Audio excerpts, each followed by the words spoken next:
tardes a todos y a todos. Les damos una bienvenida muy cordial y les agradecemos por haber acogido nuestra nueva invitación para participar de esta actividad.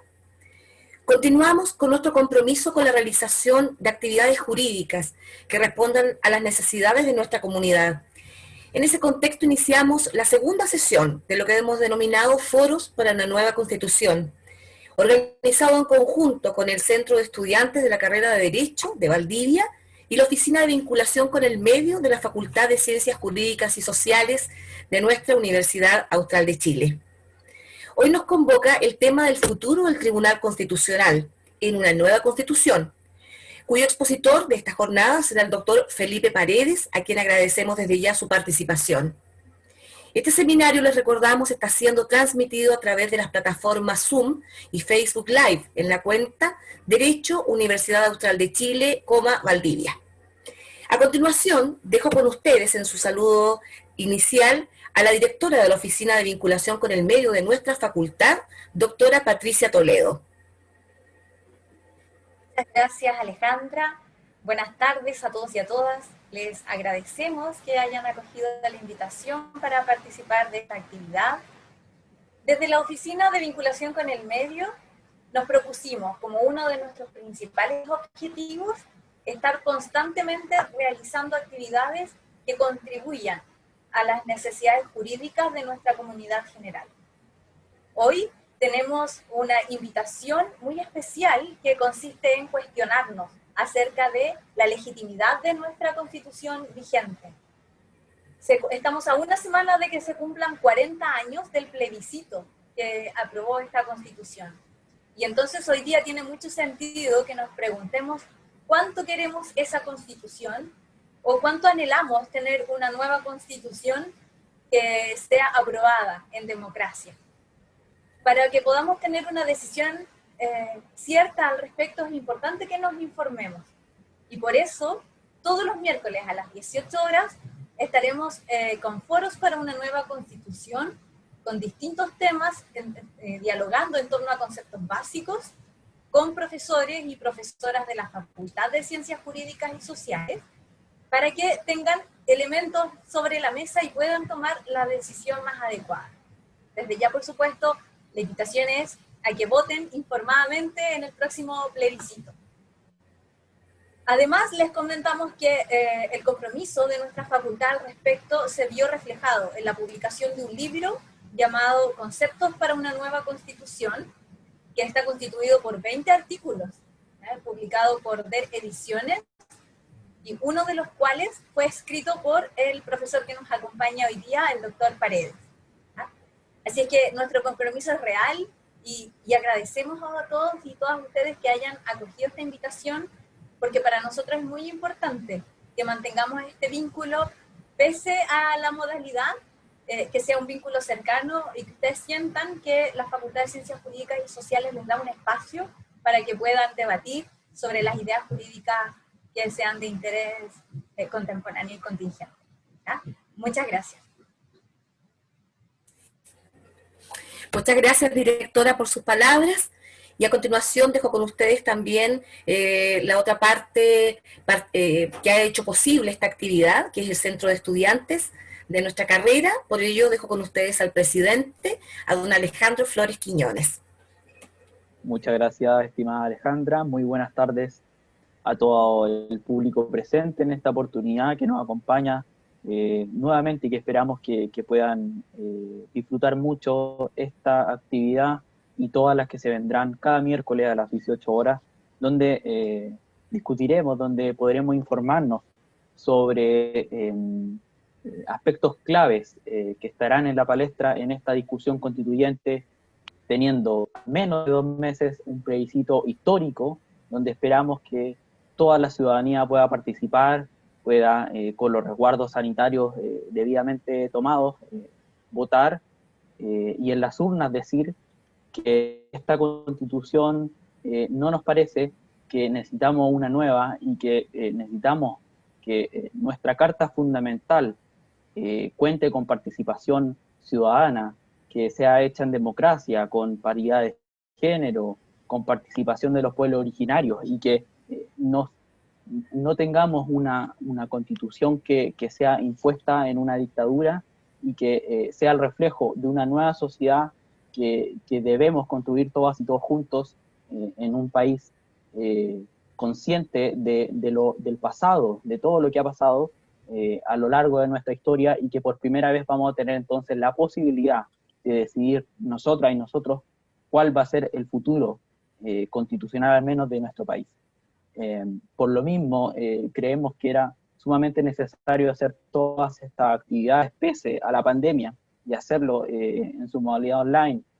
Y en esto agradezco enormemente el gran trabajo que han desarrollado las y los estudiantes de este centro de estudiantes y la Oficina de Vinculación con el Medio de la Facultad de Ciencias Jurídicas y Sociales, que se han entregado enteramente para este objetivo. Agradezco también a los profesores y profesoras que han dispuesto de su tiempo y de su trabajo para acercar todo este trabajo que se ha hecho a la ciudadanía, a la comunidad, para salir de la facultad, salir de la universidad y llegar a la mayor cantidad de gente posible para que, como decía la profesora Patricia Toledo, el voto sea informado, el voto sea consciente y siempre considerando los elementos más claves e importantes que están presentes en una constitución y en una discusión que vamos a tener no solo ahora, porque el plebiscito es solo el comienzo de un proceso constituyente que esperamos nos deje una nueva constitución, como decía,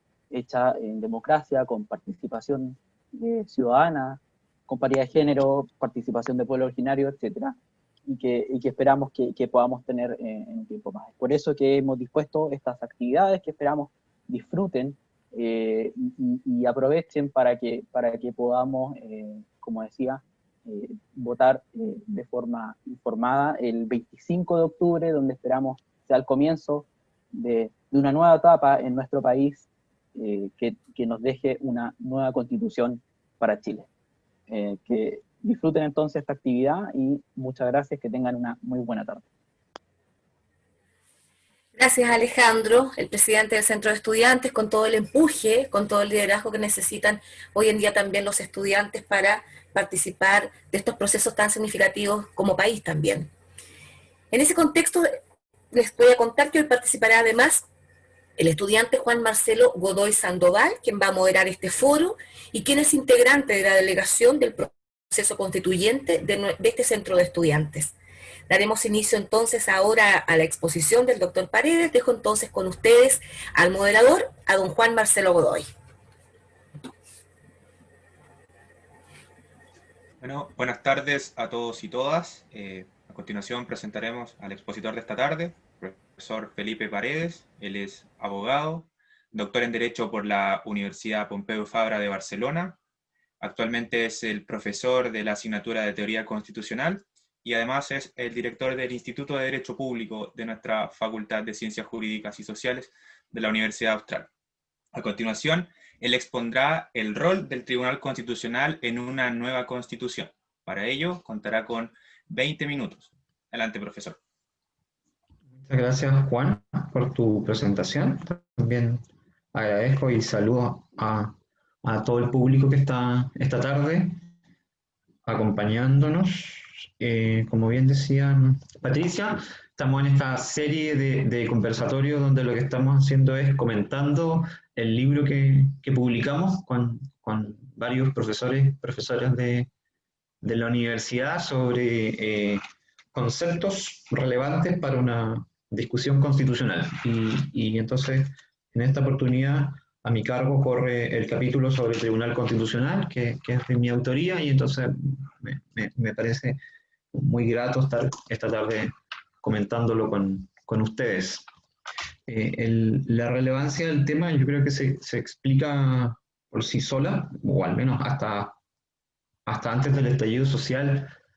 El Tribunal Constitucional había estado en el debate público desde probablemente, o sea, yo diría desde el año 2005, pero con más fuerza desde el gobierno del segundo periodo de la presidenta Bachelet, y acuérdense ustedes que se produjo un debate bien interesante, e incluso algunos autores se mostraron bastante críticos y plantearon su eliminación. Y entonces la pregunta obviamente que tiene sentido en el contexto de una discusión constitucional como la que se va a iniciar a partir del mes de octubre.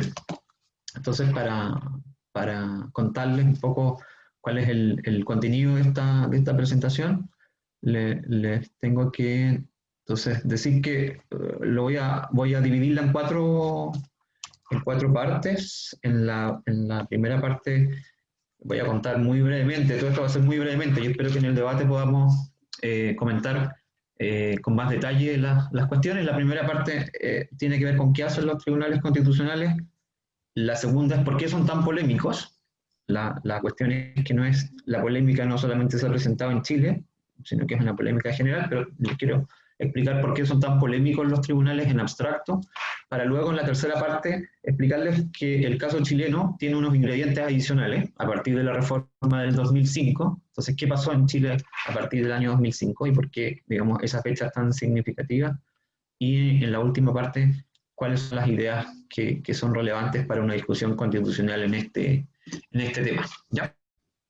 Bien, entonces, lo primero que hacen los tribunales constitucionales, la respuesta a esta pregunta es bien sencilla en términos abstractos, términos generales. Los tribunales constitucionales nacen para proteger a la Constitución, para que se respete la Constitución, ¿no? Para que ésta no se vea vulnerada debido a los actos, ya sea de los poderes públicos o de los particulares. Hay un principio muy importante en el derecho constitucional que se llama el principio de supremacía constitucional, que establece que la Constitución es la norma de mayor jerarquía de un sistema jurídico y por lo tanto todas las otras disposiciones deben someterse a esta, y en la medida en que entren en conflicto con la Constitución deben ser declaradas inválidas, ¿no? Eso es lo que se llama la declaración de inconstitucionalidad. Y esto es importante porque si no existiese algún mecanismo que asegurase la supremacía constitucional, la Constitución deviene en una simple declaración de buenas intenciones, ¿no? No hay un mecanismo que asegure este principio y por lo tanto las disposiciones pierden eficacia, ¿ya? Y pareciera ser que entonces si es que estamos en una tesitura de elaborar una nueva Constitución y en la medida en que también esa Constitución ha sido impulsada desde la ciudadanía, pareciera tener sentido la idea de que es necesario protegerla frente a eventuales vulneraciones que pueden provenir de los poderes públicos, ya sea el órgano legislativo, los tribunales de justicia, la administración del Estado, como así también de parte de los privados, ¿ya? Entonces esa es la primera cuestión y en ese sentido hay que tener claro que los tribunales constitucionales, ya sea con este nombre o con otro nombre, ¿no? Existen en todos los sistemas jurídicos occidentales, más allá, como yo les decía, de que cambie la fórmula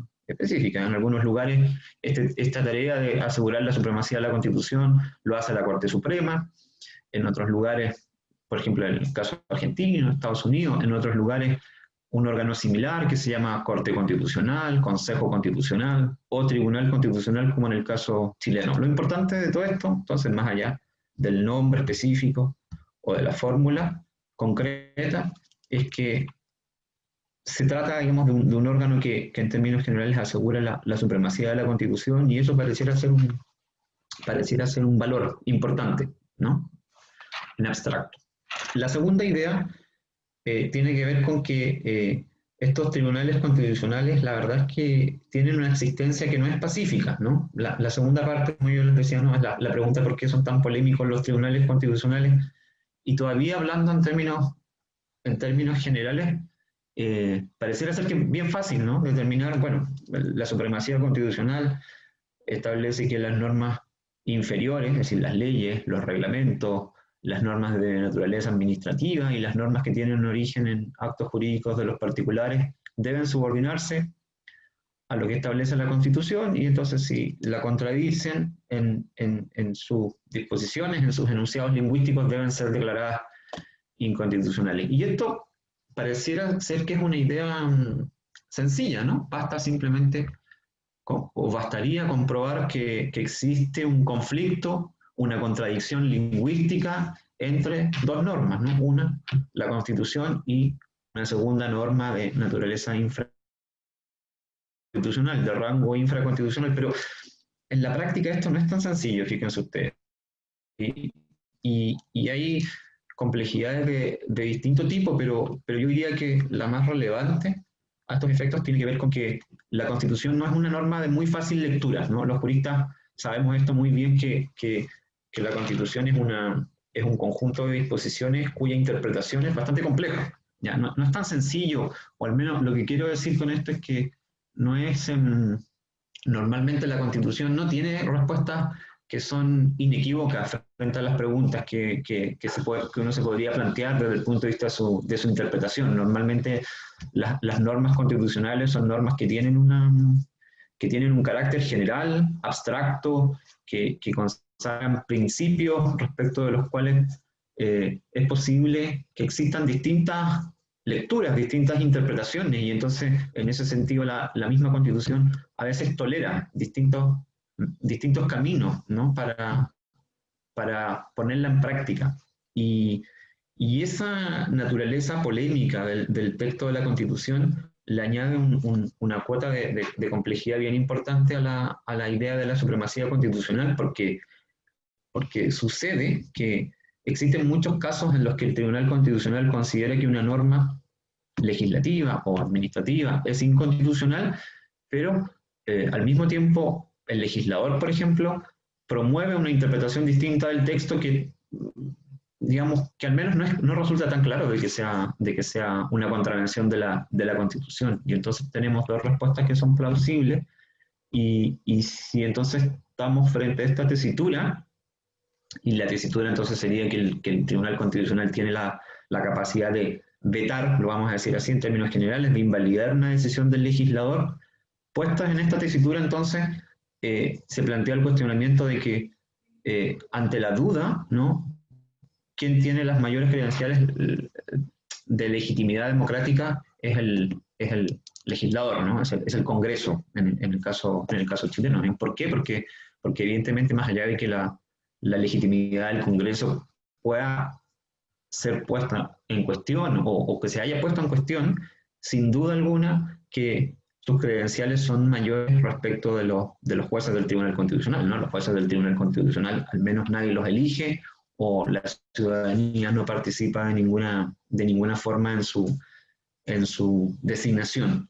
Y entonces esta es el clásico problema que se conoce en la teoría de la Constitución como la objeción contramayoritaria al control de constitucionalidad, y es un problema que yo diría que es endémico, ¿eh? Es endémico de todos los sistemas constitucionales, y en ese sentido el problema no es un problema exclusivo del caso chileno. En todos los lugares donde existen órganos que controlan la constitucionalidad de las leyes se presentan estos mismos problemas, sobre todo en cuestiones que son polémicas desde el punto de vista de que existen distintas visiones al interior de la sociedad que compiten entre ellas, ¿no? Los dos ámbitos más frecuentes donde se producen estas discusiones son en cuestiones morales, ¿sí? Yo que sé, aborto, eutanasia, matrimonio igualitario, y en cuestiones de naturaleza, digamos, de política económica, ¿no? Derechos sociales, básicamente. Y entonces, en este contexto, entonces, se ha planteado en términos generales una crítica fuerte al trabajo que hacen los tribunales constitucionales, y la respuesta a esta crítica que se ha dado es que, bueno, que forma parte, es simplemente una condición endémica del constitucionalismo, y si bien no la podemos eliminar, pensemos, yo qué sé, es como si esto fuera una especie de enfermedad crónica que a lo mejor no podemos eliminarla, pero podemos convivir con ella y podemos mantenerla bajo control. Supongamos una alergia, ¿no? Cuando uno tiene una alergia a ciertos alimentos, bueno, hay que ir al médico y cumplir con el tratamiento y evitar exponerse digamos, al elemento que nos produce esa alergia, pero en algún momento vamos a tener algún tipo de problema, pero esos problemas pueden minimizarse considerablemente y podemos convivir con eso, ¿no? Y entonces este problema de la objeción contramayoritaria, entonces podemos mantenerlo controlado, podemos minimizarlo, pero también podemos, digamos, o ya sea por descuido o por una decisión consciente, podemos agravarlo, ¿no? Y entonces la cuestión es que a través del diseño institucional podemos, digamos, alternativamente, o disminuir la posibilidad de que entre en tensión la idea de que la Constitución sea una norma que efectivamente cumpla con su propósito versus la legitimidad democrática de las decisiones que toma el Parlamento, o de lo contrario, entonces, optar por una u otra, por uno u otro principio. Entonces, si optamos simplemente por el principio que se llama la soberanía absoluta del Parlamento, la Constitución deja de tener sentido, porque deja de ser la norma suprema del sistema. Y si optamos por el otro camino, entonces tenemos que emerge este superórgano con la capacidad de vetar decisiones adoptadas por el legislador democrático. Bien, entonces es muy importante el diseño institucional y eso, digamos, se ha reflejado en el ejemplo chileno. O sea, el caso chileno es un paradigma de cómo se pueden empeorar, cómo este problema puede ser empeorado, y aquí tiene sentido entonces plantear la situación de qué es lo que ha sucedido a partir de la reforma constitucional del año 2005, porque la reforma constitucional del año 2005 nos pone en el peor escenario posible, es decir, la peor combinación, que lo que ha hecho es sacar a la luz este problema y agravarlo, en vez de mantenerlo bajo control. Y allí entonces donde está, a mi juicio, el origen de el cuestionamiento que ha surgido contra el Tribunal Constitucional. Creo que es imposible entender la reforma del 2005 sin el contexto histórico. Brevemente, ustedes saben, la transición a la democracia en Chile ha sido, digamos, la historia de un proceso lento y complejo de desmantelamiento de la Constitución de 1980, del modelo original, del modelo instaurado por la dictadura, y ese proceso tiene dos hitos bien significativos. El primero fue la reforma del año 89.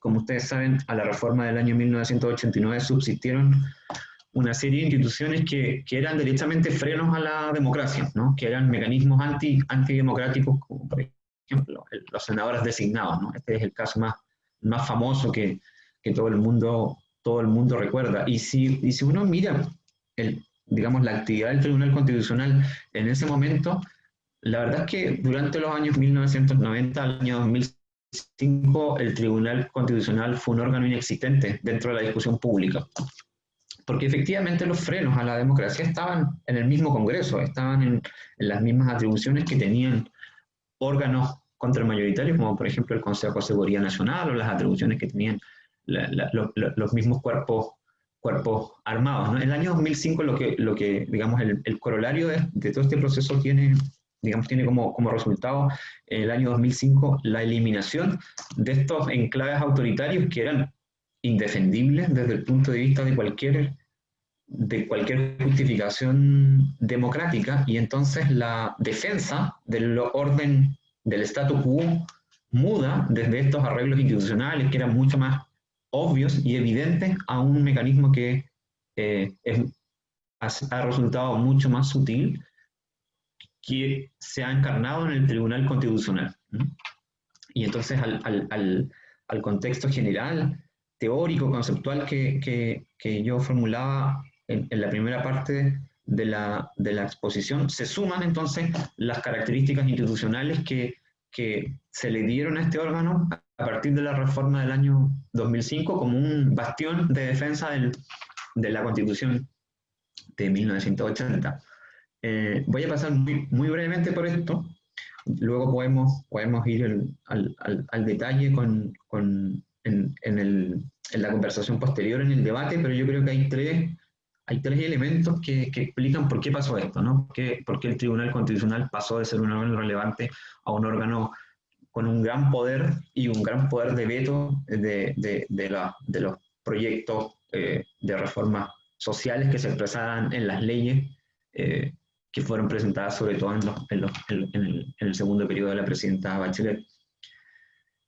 La peor combinación posible, en primer lugar, yo iba a decir escaso control en las nominaciones y nulo control en las nominaciones para ¿no? Estoy hablando a propósito de la integración. O sea, hay un nulo control en las nominaciones a ministros del Tribunal Constitucional, lo que permitió que, y lo voy a decir así en términos bien brutales, que hubiera muy poca selección en las nominaciones y en las designaciones a los jueces, ¿no? Y esto, digamos, el paradigma de esto fue que a partir del año 2005 comienzan a entrar en el Tribunal Constitucional personas, ministros, que claramente eran actores políticos, operadores políticos, que habían ejercido cargos en los gobiernos anteriores o que habían servido como parlamentarios o como miembros destacados de fuerzas políticas. La segunda cuestión tiene que ver con que el sistema de nombramiento se binominaliza, ¿ya? Yo quisiera ir sobre esto, digamos, en la siguiente sección, pero claramente en la medida en que lo que pasa es que antes de la reforma de 2005 las Fuerzas Armadas tenían atribuciones para nombrar ministros del Tribunal Constitucional, pero esos ministros luego, digamos, pasan a los órganos políticos y en ese sentido, entonces, teniendo un Congreso empatado, digamos, lo que sucede en la práctica es que las dos grandes coaliciones terminan repartiéndose el Tribunal Constitucional en partes prácticamente iguales. Y la tercera característica del diseño institucional post-2005 tiene que ver con incentivos para intervenir las leyes en el momento de su elaboración, pero también con bajos incentivos para intervenir las que ya estaban aprobadas, ¿no? Y esto entonces es crucial para la conservación del statu quo, del orden vigente, porque en este sentido se dificulta considerablemente la declaración de inconstitucionalidad de normas que han estado en vigor y que han sido cuestionadas por la ciudadanía desde hace mucho tiempo, y entonces tenemos muy pocos pronunciamientos de normas anteriores al año 2005 en sede de inconstitucionalidad. Quizá el caso más conocido es el de la ley de ISAPRE, pero al mismo tiempo, después del año 2005, se incrementa considerablemente las posibilidades de que el Tribunal Constitucional intervenga en las leyes en su proceso de elaboración, cuando se están haciendo. ¿Y esto por qué? Porque el modelo chileno permite que el Tribunal Constitucional intervenga, primero, que intervenga en cualquier momento del proceso legislativo. Esto en otros lugares no es así, sino que el Tribunal Constitucional solamente puede pronunciarse al final del proceso legislativo. Y en segundo lugar, los quórums para declarar inconstitucional un proyecto de ley son muy bajos, es la mayoría relativa del Tribunal Constitucional, a diferencia entonces de los mecanismos de control a posteriori, en los cuales los quórums son bastante elevados, ¿no? Para declarar la inaplicabilidad por inconstitucionalidad se requiere mayoría absoluta, y para declarar la inconstitucionalidad tienen 4/5, es decir, 8 ministros de 10, ¿no? Y entonces el resultado fue lo que en el capítulo se llama la era Lochner del Tribunal Constitucional chileno. La era Lochner fue un periodo de la Corte Suprema de los Estados Unidos, donde la Corte Suprema se enfrenta directamente con el presidente Roosevelt, cuando el presidente Roosevelt intenta, después de la crisis del 29, aprobar un proyecto de políticas sociales. La Corte Suprema de los Estados Unidos se enfrenta directamente, declarando inconstitucionales la gran mayoría de esas leyes. Y la actitud entonces que adopta el Tribunal Constitucional a partir del año 2009 es muy similar a esta, ¿no? a la de la Corte Suprema de la era Lochner, ¿no? Es lo que yo denomino entonces la era Lochner del Tribunal Constitucional chileno. Entonces este contexto nos pone en la obligación de plantear, yo diría, 4 cosas, ¿no? 4 ideas a la hora de plantear una discusión en esta materia, teniendo en cuenta que pareciera ser que es indispensable mantener algún mecanismo de control de constitucionalidad, pero obviamente digamos, la actividad de ese órgano debe ser racionalizada, y yo diría que esa racionalización debería darse con las siguientes coordenadas, ¿no? En cuatro ideas muy breves. Si ustedes quieren después las preguntas las podemos desarrollar con mayor detalle. En primer lugar, integración. Creo que deberíamos pensar en un mecanismo distinto de integración. A mí se me ocurren al menos aquí dos cuestiones bien importantes. Lo primero es un sistema fuerte de inhabilidades. Creo que es inadmisible que el Tribunal Constitucional sea el premio de consuelo para personas que les va mal en las elecciones o que, digamos, piensen ustedes, la misma presidenta actualmente fue una funcionaria destacada del comité político del presidente Piñera en el periodo anterior.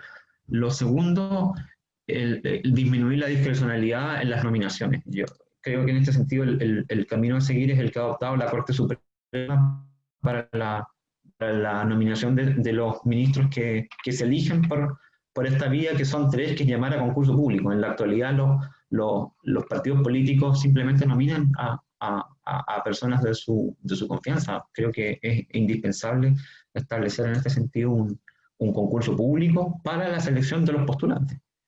En segundo lugar, control. Creo que también es indispensable que exista un mayor control ciudadano a la actividad de los jueces del Tribunal Constitucional, y este control se debería manifestar incluso en el momento de su nombramiento. Por ejemplo, solo por poner un ejemplo, en Estados Unidos, cuando se efectúa un nombramiento para la Corte Suprema que cumple esta misma función, se hacen audiencias públicas donde todo el país, digamos, tiene la ocasión de comprobar quiénes son estas personas, cómo resolverían, cómo votarían frente a determinados asuntos.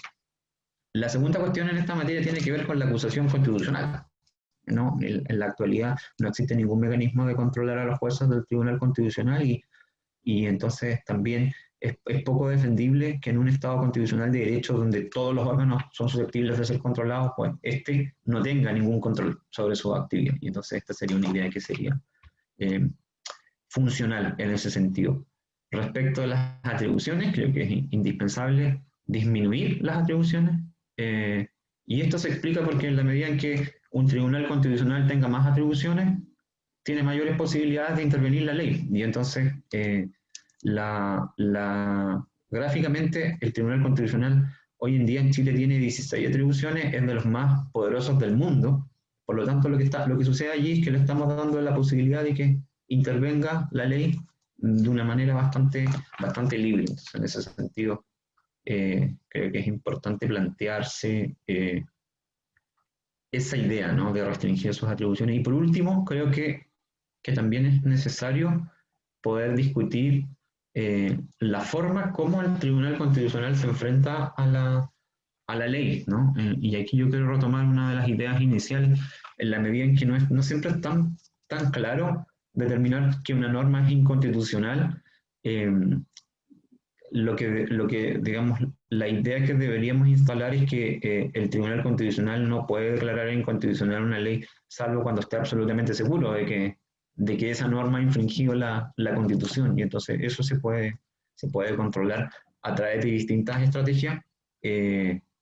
Yo diría primero subir si es que por ejemplo se mantiene el control preventivo, subir los quórums para el control preventivo, y también reconociendo una figura que también en este sentido es importante, y que es la presunción de constitucionalidad de la ley, lo que significa que el Tribunal Constitucional debería operar con un estándar, para ponerlo como un ejemplo similar a cómo opera el derecho penal, ¿no? En el derecho penal, para condenar a una persona se debe satisfacer un estándar alto de justificación, ¿sí? Y por ejemplo, en el derecho penal no se puede condenar a una persona respecto de la cual exista duda, ¿no?, de su participación punible. Pues lo mismo debería pensarse análogamente en el juicio de constitucionalidad. El Tribunal Constitucional no podría en ese sentido intervenir la ley, salvo que exista la convicción, más allá, podríamos decir incluso, de toda duda razonable, de que el legislador ha infringido alguna de las prohibiciones que establece el texto constitucional. Y eso sería en términos generales. Ese es el capítulo en términos generales. La conclusión entonces que deberíamos pensar en que esta es una figura necesaria, pero en la medida en que el diseño institucional post-2005 le concede una serie de potestades exorbitantes. Un tribunal constitucional para una nueva constitución debería ser un órgano mucho más racionalizado y que ejerza sus potestades en conformidad al Estado democrático de derecho y obviamente respetando las atribuciones del órgano que representa la democracia en un Estado democrático, que es el Congreso. Muchísimas gracias por su atención. Muchas gracias por su intervención, profesor Felipe Paredes. A continuación vamos a dar paso a algunas preguntas que serán presentadas por la profesora Patricia Toledo. Gracias, Juan. Tenemos dos preguntas para el profesor Paredes. En primer lugar, pregunta Camila Espinosa, quien está siguiendo esta actividad por la plataforma Facebook Live, y consulta: ¿qué tan factible es que se establezca un control constitucional difuso en una nueva constitución? Ok, ¿prefieres, Patricia, que responda una a una o, Sí, o las yo creo que es juntamos? mejor. Sí. Ya, perfecto. Un control difuso, bien. Gracias, Camila, por tu pregunta. Aprovecho de saludarte. Pues no lo sé, la verdad, yo diría que esas son, para aclararle al público, yo sé que hay público, no abogados, ¿no? Aquí, un control difuso significa que cualquier tribunal de justicia puede declarar inconstitucional una norma, ¿sí? A diferencia del modelo que tenemos en la actualidad concentrado, donde existe un único órgano, que es este Tribunal Constitucional. Yo diría que es bien difícil porque incluso las veces que se ha intentado en Chile, ese intento ha fracasado. La Constitución del 25 lo que hace justamente es intentar una suerte de control difuso, pero el control difuso, que es característico de los sistemas del common law, tiene el problema de que para que funcione requiere de un modelo de vinculatoriedad de las decisiones judiciales, no lo que llamamos los abogados del precedente, no una regla del stare decisis, es decir, que los precedentes judiciales sean extrapolables a otros casos similares, porque de lo contrario se produciría una situación de, llamémoslo así, de caos, en la cual un tribunal opinaría una cosa, otro tribunal opinaría otra, y entonces es necesario que esa diversidad de eventuales opiniones se unifique, y para eso entonces, para que un sistema de control difuso sea fructífero en un sistema jurídico como el chileno, debería instalarse acompañado de este principio de la vinculatoriedad del precedente. Y eso es bien lejano a nuestra tradición jurídica, entonces creo que cualquier reforma que se le haga al Tribunal Constitucional va a mantener, esto es simplemente una predicción, pero creo que es una predicción fundada, va a mantener la figura del control concentrado.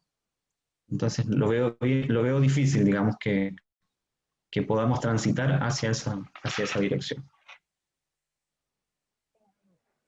Muchas gracias. Hay dos preguntas que están vinculadas. Perfecto. Una pregunta general es: ¿cuáles son las características que exigiría usted en el nombramiento de los y las integrantes del Tribunal Constitucional? Y ya recientemente nos ha enviado una pregunta Eugenio Arriagada, que nos está siguiendo aquí por la plataforma Zoom, y pregunta por qué le parece la edad de cesación en el cargo.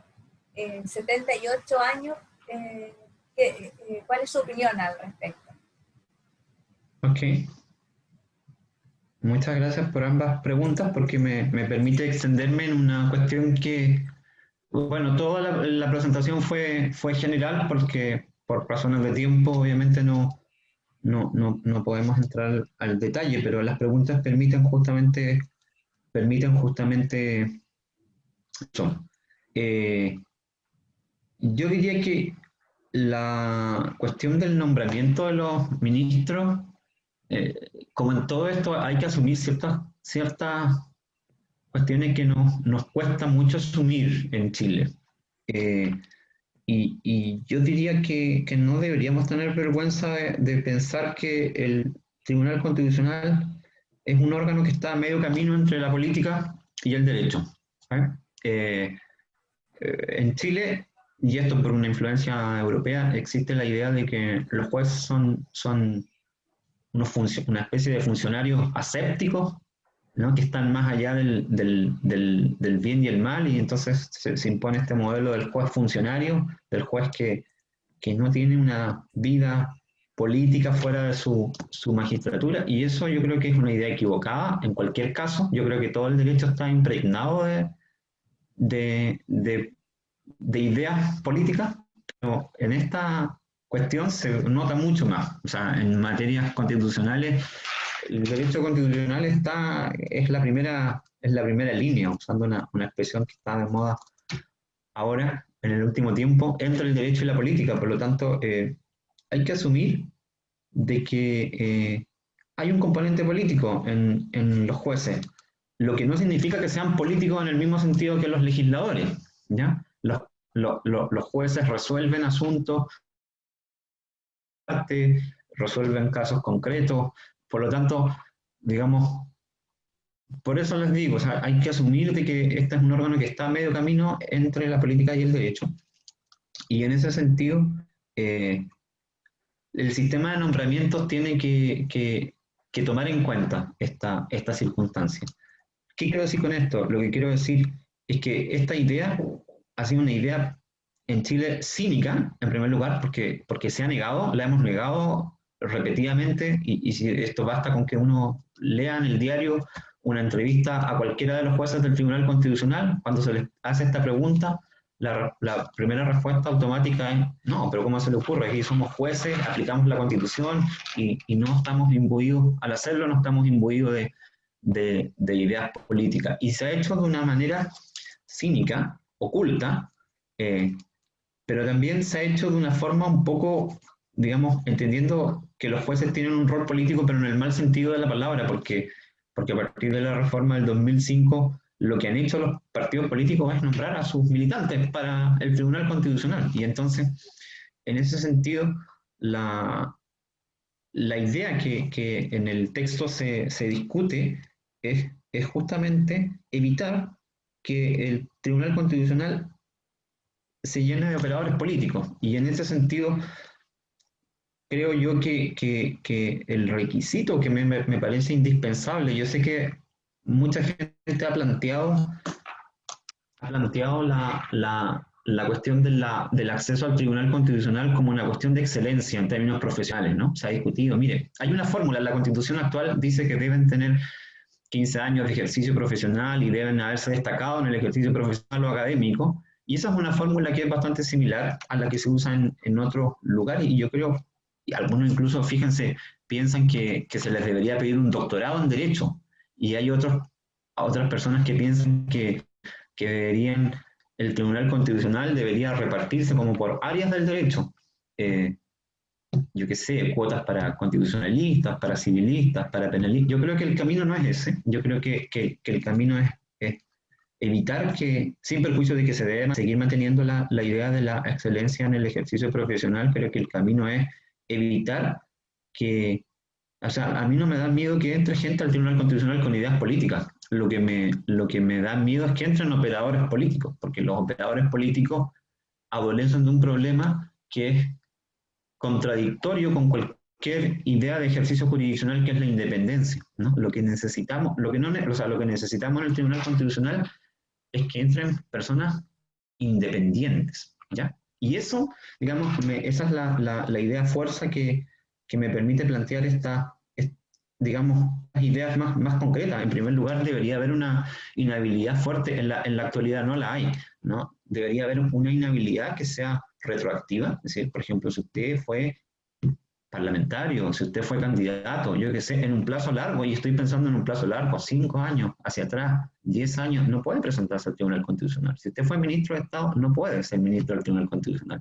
Pero también una inhabilidad para el futuro, porque en la actualidad la magistratura se ejerce por 9 años.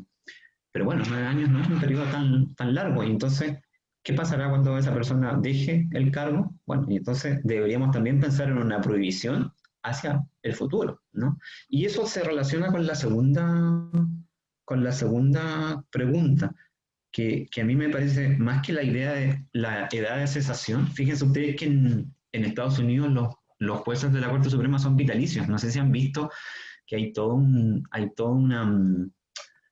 una figura muy importante en estos momentos en la Corte Suprema, porque es como el bastión del progresismo, que entró en la época de Bill Clinton y es una ministra muy viejita, que es Ruth Bader Ginsburg, que incluso salió una película hace poco, y Ruth Bader Ginsburg está bien enferma, y cada vez que se enferma, entonces hay toda una preocupación, porque si se muere, al menos si se muere durante la presidencia de Trump, la persona que entre será nominada por Trump. Y a mí más que la edad de cesación, me preocupa la edad de ingreso. Yo creo que también en este sentido, para asegurar la independencia, uno debería pensar en que es sensato subir el requisito de entrada, que son 15 años de ejercicio de la profesión. A mí me parece muy poco 15 años de ejercicio de la profesión para entrar al Tribunal Constitucional. Yo creo que si nos tomásemos en serio el Tribunal Constitucional y nos tomásemos en serio la idea de la excelencia, deberíamos pensar que el Tribunal Constitucional es la culminación de una vida profesional, y por lo tanto yo me siento más tranquilo con un tribunal de gente que esté en la culminación de su vida profesional, que un tribunal como el que tenemos actualmente, donde es muy fácil ingresar. O sea, es fácil siempre que se cuente con los apoyos políticos. No sé si con eso respondo a la pregunta. Bueno, Eugenio, que nos acompaña por Zoom, nos decía que él quería su opinión sobre esta idea de la propuesta de retiro de 78 años, ¿no? Yo diría ¿Sí? que... Sí, a mí me parece razonable, digamos, los jueces judiciales del Poder Judicial terminan su ministerio a los 75, 78, yo creo que es una edad que es sensata. Creo que yo estaría de acuerdo con un límite en ese sentido, pero más que, y obviamente que si hay una causal de cesación que tiene que ver con motivos de salud, pero eso es algo que existe actualmente y que cualquier sistema lo contemplaría, creo yo. Doctor Paredes, pese a que yo le había anunciado 2 preguntas, le cuento que hemos recibido 2 preguntas recientemente, así que voy a aprovechar de incluirlas. Ok, quieran. En primer lugar, nos pregunta entonces Piaji, ¿no? que nos está acompañando por el chat. Nos dice, ¿qué opina de la tesis que propone dejar los conflictos competenciales al Tribunal Constitucional y los problemas interpretativos de la parte dogmática de la Constitución que se resuelvan en el mismo Congreso, al ser este último un órgano más democrático? Ok. ¿Esas son las 2 preguntas o hay otra posterior? Esa es la primera, dejar en el TC solo los conflictos competenciales y los problemas interpretativos de la Constitución en el Congreso. Vamos allá, ya. Yo estoy de acuerdo con la primera idea. La voy a anotar aquí porque si no se me va a olvidar. Y yo algo insinué en la presentación, ¿no? El Tribunal Constitucional que tenemos ahora, en estos momentos, después del 2005, es de los más poderosos del mundo. Y los poderes que tiene no son triviales, ¿eh? Son bien importantes. Lo que me causa, digamos, sorpresa es por qué no se descubrió antes, digamos, para los defensores del statu quo, esta herramienta del Tribunal Constitucional. La única explicación que tengo es que antes la tenían en el mismo Congreso. Y entonces yo creo que un Tribunal Constitucional racionalizado es un Tribunal Constitucional minimalista, ¿ya? Minimalista. ¿Y esto qué significa? En la literatura hay una digamos, una denominación o hay una clasificación que distingue entre tribunales constitucionales puros e impuros. ¿Ya? Los tribunales constitucionales, digamos, entendiendo de que la función natural de los tribunales, ¿sí? Para eso fueron creados en el modelo original que diseñó un jurista muy famoso, se llama Hans Kelsen, que todos los que son abogados y están escuchándonos hasta ahora lo deben conocer, ¿no? En ese modelo, en el modelo que diseñó Kelsen para la Constitución austriaca de 1920, el Tribunal Constitucional lo único que hacía era controlar la constitucionalidad de la ley. Y luego, en el devenir histórico, se le fueron añadiendo otras funciones, como, por ejemplo, resolver conflictos de competencia, controlar a los partidos políticos, servir de órgano consultor, etc. ¿No? Y esos tribunales constitucionales que tienen facultades distintas se llaman tribunales constitucionales no naturales, llamémoslo así, ¿no? La función natural, el control de constitucionalidad. Yo creo que esa función de resolver los conflictos de competencia lo pueden hacer los tribunales de justicia, como resuelven los conflictos de competencia en el marco de los órganos del Estado en los otros casos. No creo que el Tribunal Constitucional tenga, digamos, una mayor una ventaja comparativa respecto de la Corte Suprema o de los tribunales de justicia. Y en ese sentido mi propuesta sería que el Tribunal Constitucional simplemente se dedique a controlar la constitucionalidad de las leyes, ¿no? Y entonces desprender todas las atribuciones que están a partir del número 10 en adelante, salvo la del 16 que la podemos discutir, que tiene que ver con la potestad reglamentaria, pero yo diría que esas, como desde el punto de vista que tienen que ver con la configuración de órganos del Estado, con la configuración y la determinación de las atribuciones de órganos del Estado, es mi propuesta que quedan fuera. Y la segunda parte de la pregunta, que tiene que ver con, deberíamos darle al Congreso la potestad para interpretar la parte dogmática. La idea que yo he trabajado, no solo, bueno, tengo este trabajo, pero digamos, Tribunal Constitucional es uno de los temas que yo he trabajado por largos años, ¿no? Mi tesis doctoral fue sobre esto y tengo varias publicaciones sobre esto. Y entonces, de acuerdo con las ideas que he desarrollado, mi respuesta sería sí y no.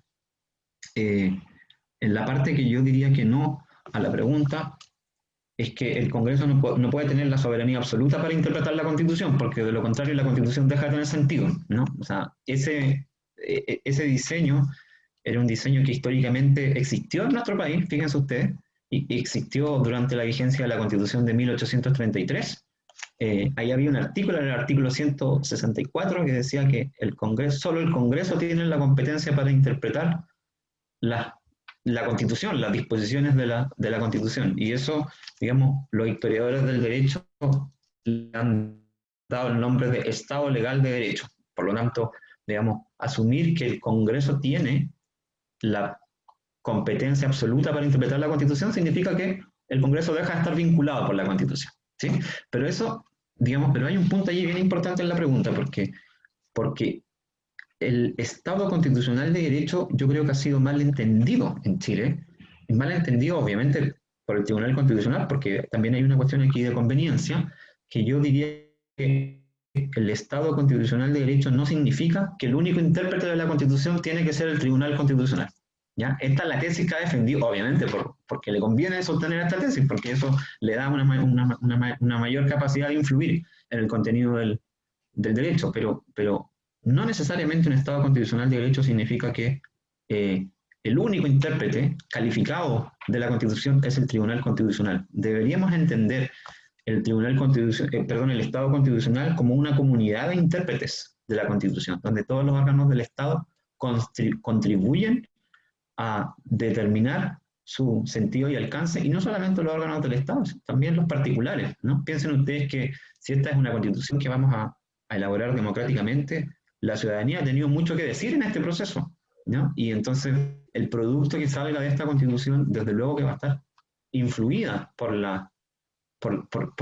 las visiones que la ciudadanía tenga sobre cómo queremos organizar nuestra sociedad. Y entonces lo que debería hacer el Tribunal Constitucional en este sentido, ser un controlador, un árbitro, usemos la figura del árbitro de fútbol, un árbitro de las interpretaciones, ¿no? En el sentido de determinar cuáles son admisibles y cuáles son inadmisibles. Y obviamente, en ese esquema, la interpretación del legislador es sumamente importante, porque el legislador es el órgano que representa a la ciudadanía de una manera mucho más palmaria, pero eso no quiere decir que esté sometido a límites. Y entonces, para cerrar la idea, lo que debería hacer el Tribunal Constitucional es ser diferente con las interpretaciones del legislador. Si el legislador tiene una interpretación que es plausible, que es posible derivarla, que no aparezca como una reconstrucción artificial del texto de la Constitución, el Tribunal Constitucional debería permitirla, ¿no?, como una interpretación válida. Y no actuar como ha actuado en los últimos años, de que ha anulado las leyes imagínense, las leyes y las normas. Acuérdense ustedes, por ejemplo, el fallo Píldora del año 2008. En el año 2008, estamos hablando de 2 años atrás, no estamos hablando de una vida. El Tribunal Constitucional dice, mire, esto puede ser abortivo, no sabemos, miren, no hay evidencia, científica, pero hay sospecha, hay una posibilidad de que sea abortivo, y entonces la vamos a declarar inconstitucional. ¿Sí? Yo creo que esa no es una actitud de un Tribunal Constitucional que sea la columna vertebral de esta comunidad de intérpretes, sino que es la actitud de un Tribunal Constitucional que quiere acaparar todo el poder en el proceso de interpretación de la Constitución. Doctor Paredes, ahora sí la que sería nuestra última pregunta, la plantea Jessica Burgos, que nos está siguiendo por la plataforma Facebook Live. ¿Es posible que por medio de la Constitución se pueda plasmar las limitantes que usted mencionaba en cuanto a la vinculación de jueces del Tribunal Constitucional con la formulación de leyes por parte del Congreso?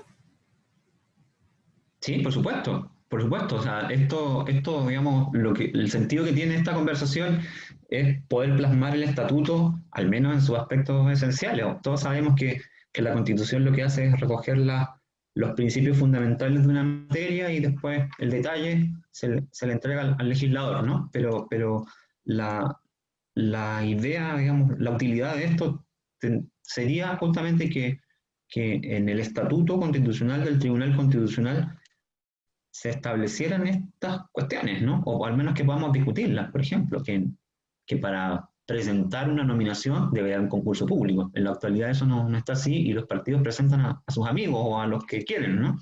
Y entonces mínimo que debería haber un concurso, como lo hace la Corte Suprema actualmente, un concurso de antecedentes donde quienes pasen ese primer filtro sean solamente aquellos que tienen una mínima competencia profesional. Las inhabilidades también las podemos plasmar, así como están plasmadas las inhabilidades para cargos parlamentarios, para cargos judiciales, también podemos plasmar inhabilidades para el caso de la composición del Tribunal Constitucional. Las atribuciones, por supuesto, ¿no? O sea, las atribuciones están enumeradas en la Constitución.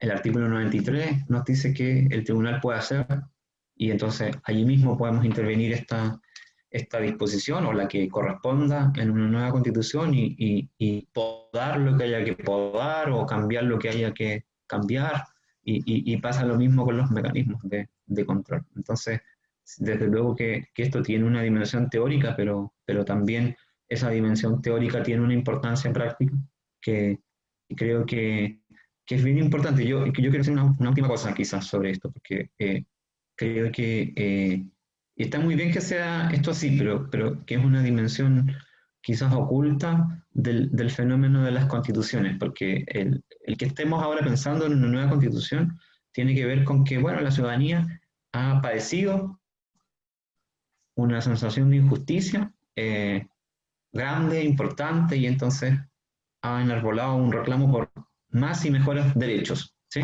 Pero los juristas y los que nos dedicamos al derecho constitucional sabemos que los derechos sin instituciones que sean funcionales a esos derechos dejan de tener importancia. Y entonces, y en ese sentido, yo les invito también a que no descuiden la discusión sobre las instituciones del Estado, porque en la medida en que yo creo que esta discusión necesariamente va a llevar a más y mejores derechos, pero si descuidamos digamos, la vereda de las instituciones, esos derechos se van a desvanecer en el proceso de su puesta en práctica. Y entonces, tan importante como la parte dogmática, como las declaraciones de derechos tienen que ver con cómo queremos, cómo nos imaginamos cómo diseñamos, ¿no? Es como si fuéramos una especie de diseñadores, el Estado, ¿no? El Estado que va a surgir producto de esta Constitución. Gracias, doctor Paredes. Nos pide Iris Teresita Olave Ramírez, quien es exalumna de nuestra facultad, que le expresemos que agradece la presentación y que nos está siguiendo desde la Patagonia. Así que esta mención para Iris Olave. Muchas gracias, Teresita. Iris Teresita, ¿no? Finalmente, doctor, queremos darle un minuto final para que pueda profundizar en alguna idea que pudiese haber quedado pendiente, o si lo prefiere simplemente despedirse de nuestra audiencia. Gracias. Quiero obviamente primero invitarles a leer el libro que tiene trabajos que son súper interesantes. Lo acabo de ver lo ofrecen como en ¿cómo se llama esta? Cyber Day o algo así, ¿no? Cyber Day, sí. Cyber Day, eso lo están ofreciendo, pero espero que, bueno, ahora con todo el tema de la pandemia es más difícil la distribución, pero vamos a tener harto tiempo para poder